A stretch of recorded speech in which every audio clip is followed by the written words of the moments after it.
สาวล่าบ่ โดย ผู้นี้น้อยผู้นี้ร้อย สาวลอยลูกสาวล่านี่ ทางมาพอบอก ทางคนละเจอ ทางพุ่นล่ะเนาะตอนเช้าเลยเจ้าบ่ โดย ตัวเล็กโอ้ลายเนาะเฮ็ดตัวนี้เนาะเฮ็ดโอกเนาะเงินเพิ่นนี่หลังบักใหญ่หลังใหญ่หลังงามอีหลีเด้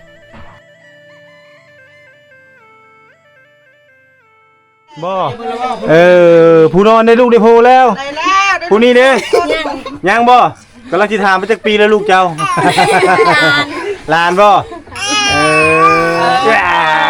โอ้ยเป็นตะเพลงทีเด้เจย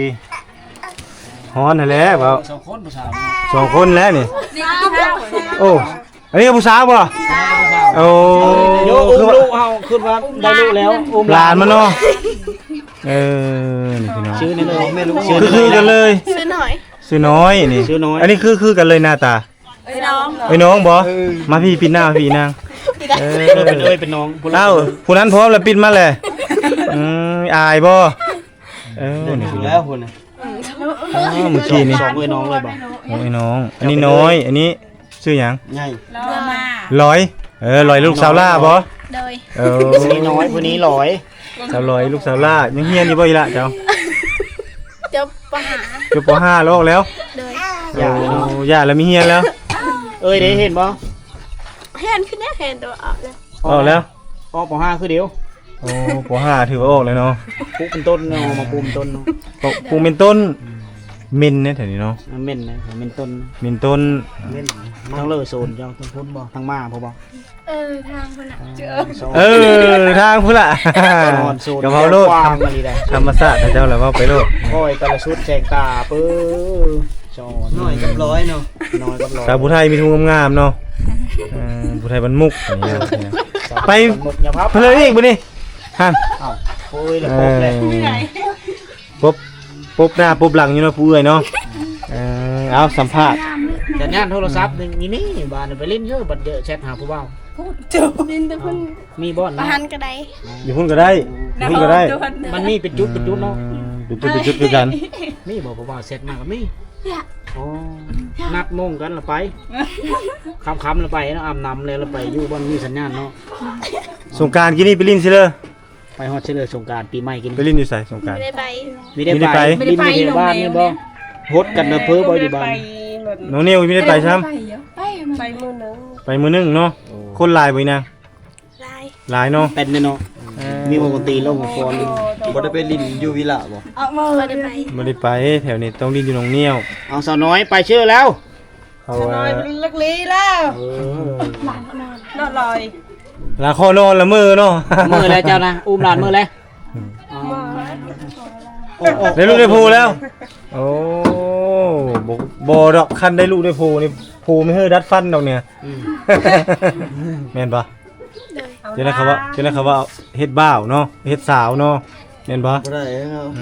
แต่ละมื้อนี่อยู่เฮือนไปเฮ็ดอีสังเฮ็ดสวนมันนั่นแหละคันบ่ได้ไปเฮ็ดสวนมันแล้วอยู่เฮือน โดย บัดไปอยู่หากินไปหาอีหยังแถวนี้ ไปหาพักยา หาผักหญ้าโอ้ผักหญ้าคา บ่ คิง มีบอลห้าแถวนี้นะ บ่ มีโอโทไว้ดอกบานเฮาเนาะ ไม่อยากกินปลาไอ้ซะ กินปลาจะชื่อแต่ราบแล้ว ซื้ออยู่ละ มีวอนซ่อนทำเนาะ มีบนโซนบนหาซะ ที่ เนาะ กินกันยังบ่มีอะไร บ่มีน้ำกินบ่แถวนี้ กินน้ำได้เลยน้ำบาดาล น้ำชา น้ำใต้ดินเนาะ มีเงินถึงแบบข้าวจางเอานะคูมีอะไร เจ้าบาดาลเนาะ ขุดเอา โอ้ขุดเอาคือสมัยแต่ก่อนแล้วเนาะ กินน้ำสร้างทอน้ำสร้าง ขุ ขุ ด ด น้ำสร้าง ส่ โท วน ษ หลา ครั น บ ผู้บ่าวว่าได้มาเล่นน้ำ สำนี้ยังบ่มีติผู้บ่าว ย่างเต้ฉัน ยังน้อยอยู่เนาะ อายุเจ้าปีแล้วนี่ จักปีอะ 10ได้กระดับหัวแล้วบอกกระดับ 14ปีเนาะ 4 ปี ยังน้อยอยู่ พุ่นผู้เอ้ยเลย15 16แล้วเนาะ 18บ่17เนาะ14 15 16 17 เอ้ยกันซ้ำ เดือนกันประมาณ2-3 ลง ปี มาน้ำ ไปเชื่อแล้ว ไปแห้งกระเต็กเสื้อเลข3แลนเลยบาด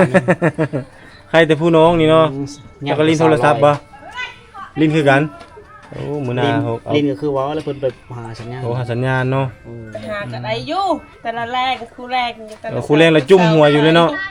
ไปเป็นกลุ่มบ่ โดย หลายคนบ่ไปเล่นหลายเนาะ ลาย นี่พี่น้อง ลายมัดบานกับมันได้แต่วันนี้กับ อยู่ท่าไปเพิ่นว่า เต็มแล้ว อีลาอีลอยสาวงามบ้านมุกพี่น้องเอ้ย สาววันมุก ไปลินโทรศัพท์ วัด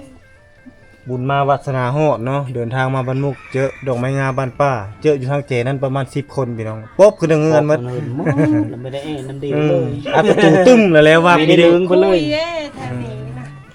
แอน เขาบ่ได้เอ็นเนาะเออ คุยนะ เขาขี้คุยบ่บ่ขี้คุยเขาขี้อายบ่ จักละ อายได้เนาะ อายบ่รู้ว่าขี้คุยล่ะ อาย อายก็เลยเล่น มีลี ปุ๊บ มี เอาบัตร เดียว สมมุติว่ารุ่นใหญ่ๆแล้วบัดผู้สาวบัดผู้บ่าวจะมาลมผู้สาวเฮ็ดได้เลยซะบัดนี้จังสิได้ลม ไหลเอา มันน้อยคนละผู้บ่าวมาแอนนั่นนะ มีแต่เอ็นทางโทรศัพท์บ่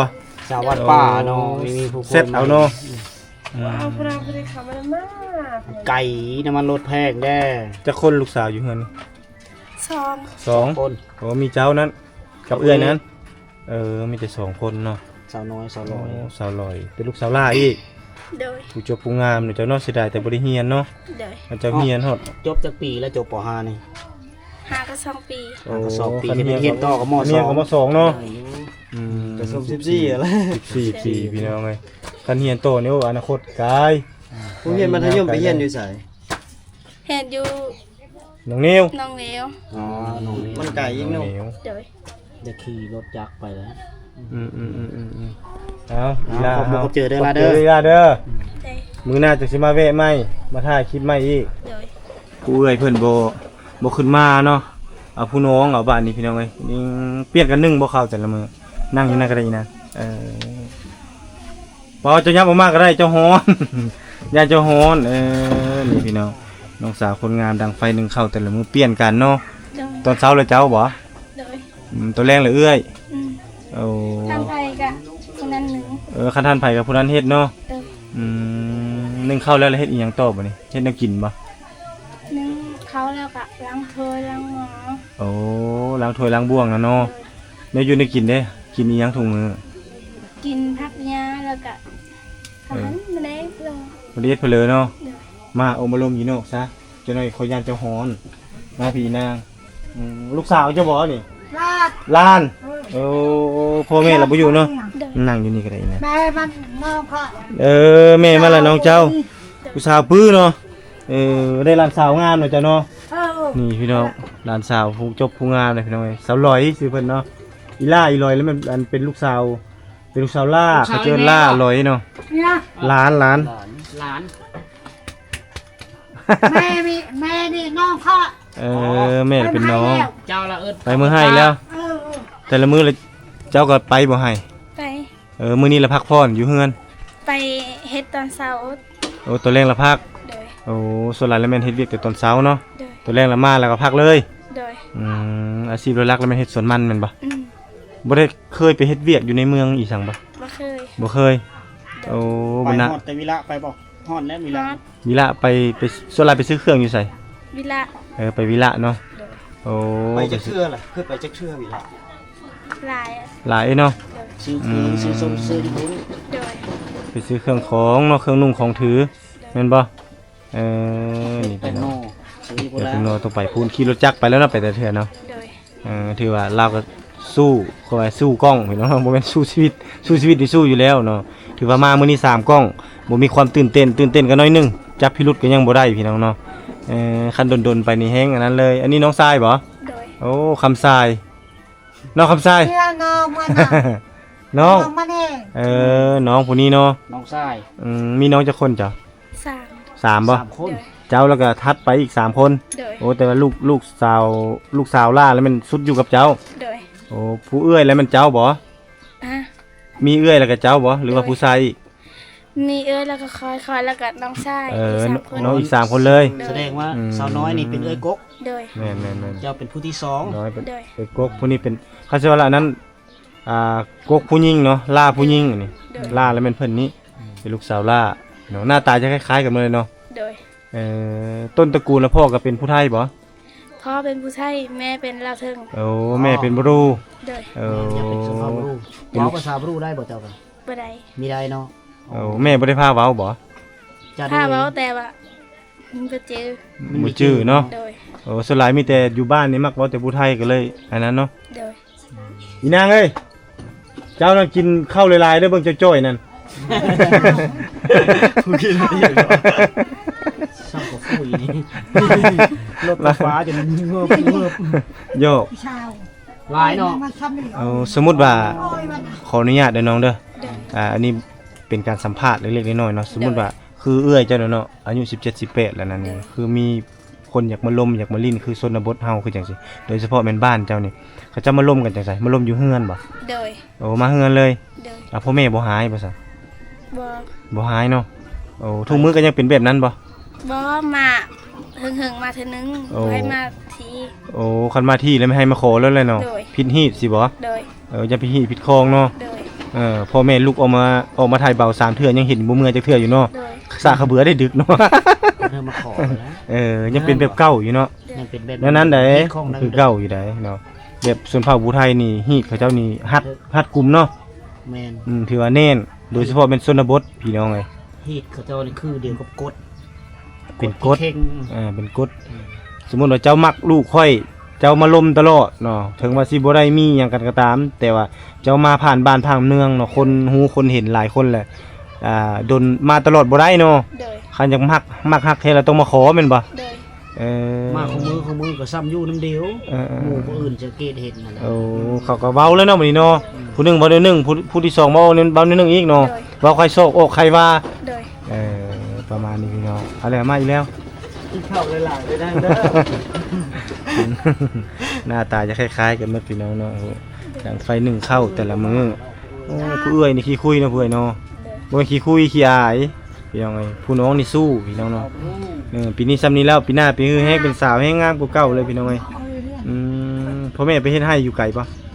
บ่ได้ไก่ไปเลย ไม่ไกลไปเลยเนาะไกลๆนี่คือๆนี่เนาะสมมุติว่าเฮาจะกินปลานี่ไปซื้ออยู่ไสไปหาอยู่ไส ไปหาอยู่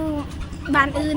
ไปบ้านอื่น โดย โอ้สมมุติเฮาไปซ่อนปูซ่อนปลาเนี่ยก็ต้องไปบ้านอื่นแถวนี้บ่มีห้วยบ่ นี่ มีบ่ป่าบ่หลาย แต่ตอนยามฝนตกเจอมันมี อื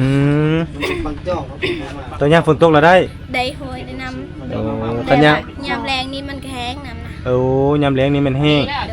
บ่มีน้ำเนาะ เด้อ โอ้ได้ยินเขาว่าแถวนี้เอี้ยนหลายแม่นบ่ เด้อ มีบ่เอี้ยน มีหัวใจ มีหูจักเอี้ยนเอ็นหั่นเด้ตัวเอ็นนั่น มันพุ่ง มีหู เด้อ ปลาไหลแล้วมีหู หูแล้ว ปลาเย็น ไปเอ็นน่ะ เด้อ เคยกินอยู่บ่ เคยกิน แซ่บบ่ แซ่บอยู่ แซ่บอยู่เนาะ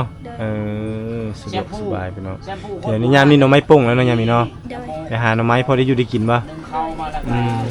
พอได้อยู่ได้กิน ปกตินี่คันจูอ้ายมาคือจังซี่นี่เห็นก็สิเห็นเฮือนอยู่เฮือนบ่ซ้ำนี่เห็นอยู่ตลอดบ่ บ่เคยเห็น โอ้ เด้อ กระเวนมานี้ดิ บ่เคยเห็น สมาชิมาอีเด้อ บ่เคยมีสายไผมาสัมภาษณ์ว่าซั่นซะ เด้อ มื้อนี้มื้อแรกเนาะ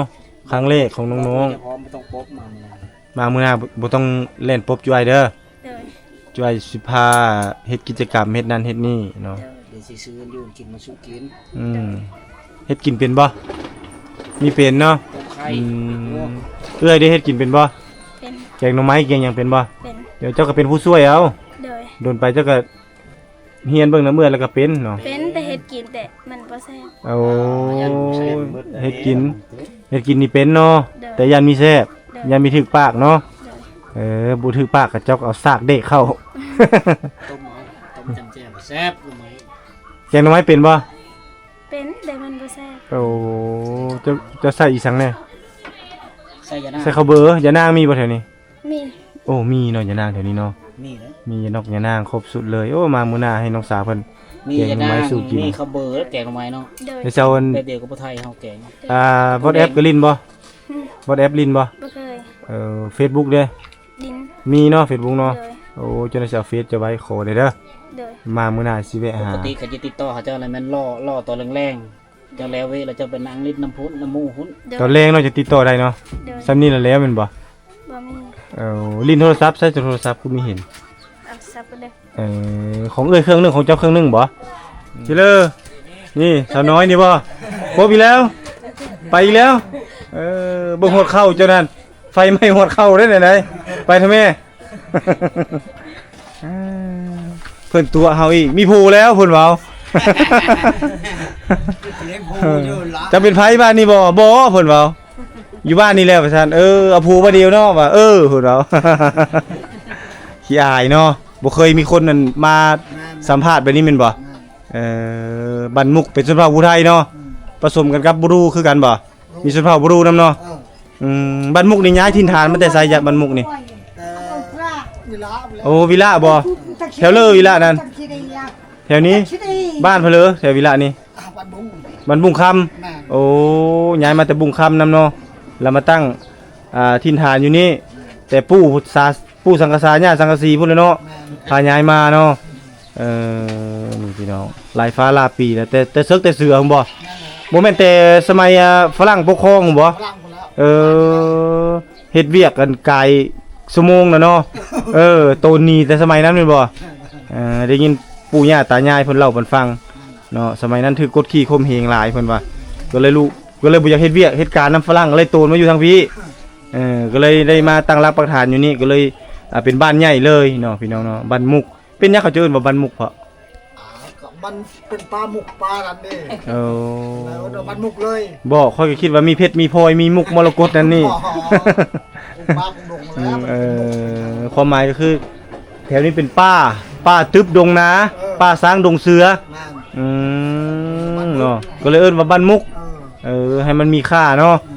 คักเนาะสำหรับผู้ไทยเลือกบ่อนตั้งถิ่นฐานนี่ดินเพียงเนาะมีป่าไม้ป่าเขาลำเนาไผเนาะผู้เบิ่งเฮือนก็มีแต่ไม้มาเลยได้พี่น้องเอ้ยเขตนี่ได้สมัยแต่ก่อนนี่บ่มีสังกะสีมานี่เอาไม้แป้นแล้วเนาะมุงเนาะไม้หยังแต่ก่อนเขาจะใส่ไม้มุงไม่เปยไม่แดงเลยเนาะบ่มีไม่ได้บ่มีเนาะมีแต่ไม้เปื่อยพี่น้องเอ้ยนี่เฮือนเขาเจ้าหลังใหญ่ๆเนาะดุส่วนบ่าวผู้ไทยนี่พี่น้องเอ้ยเขาเจ้าพร้อมกันเฮ็ดพร้อมกันสร้างเลยได้ขอบใจเด้ออยู่ดีมีแฮงภาษาบรูเพิ่นเอิ้นว่าบ้านสวน ไปพี่น้องอันนี้เป็นในรอบ 3-4 ปีได้พี่น้องจึงได้เดินทางมานี่เนาะแต่ก่อนค่อยเคยมาช่วยเฮือนหลังนี้เอาเข้ามาช่วยกับหลังนั้นส่งให้น้องนี่มา 3-4 ปียังคือเก่าพี่น้องนี่เฮือนยังคือเก่าอยู่ ได้เพลอมากินได้เฮ็ดโอ้ลายเนาะเฮ็ดเจ้านี่เนาะเฮ็ดออกเนาะฝนตกเลยเนาะแกมันหาวมาแล้วมาแล้วสิเลอเฮือนเจ้านี่บนเก้านี่ล่ะบนเก้านี่แหละชื่ออยู่บ่ค่อยชื่อเนาะโอ้นี่บนเก้าอยู่กับเพิ่นลูกไผอยู่กับลูกไผได้ลูกไผแล้วได้ลูกชายกันนั่นบ่ลูกชายนั่นแม่น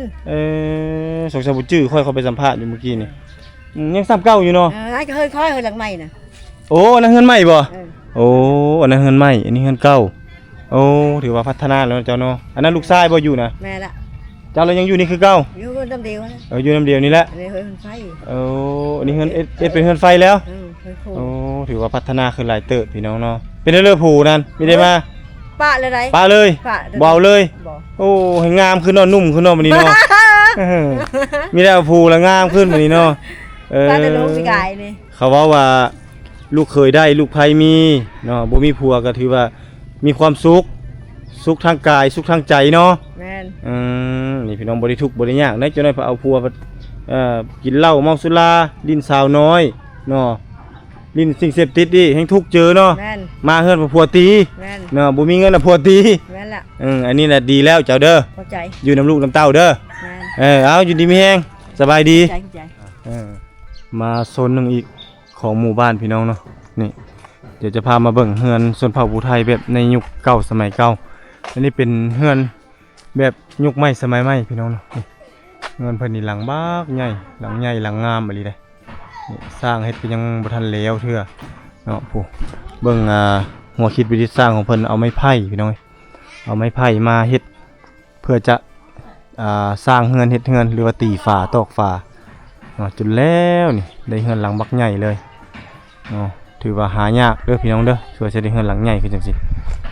ถือว่าเพิ่นก็มีความดุมั่นขยันเพียรแท้ๆแหละจึงได้ส่ำนี้นี่เบิ่งทางนี้พี่น้องอันนี้เป็นแต่ก่อนเนาะเขาจะว่าจะเอาไม้เปื่อยนี่เฮ็ดเป็นเฮือนเฮ็ดก็ว่าจะเป็นเสาเป็นแป้นฟ้าแป้นปูแล้วก็มุงพร้อมก็สิประมาณนี้พี่น้องถ้าโตหน้าไปอีกมันก็อาจจะบ่มีให้เห็นแล้วนะเฮาก็ได้มามีโอกาสมาเก็บเอาภาพบรรยากาศนี่แหละของ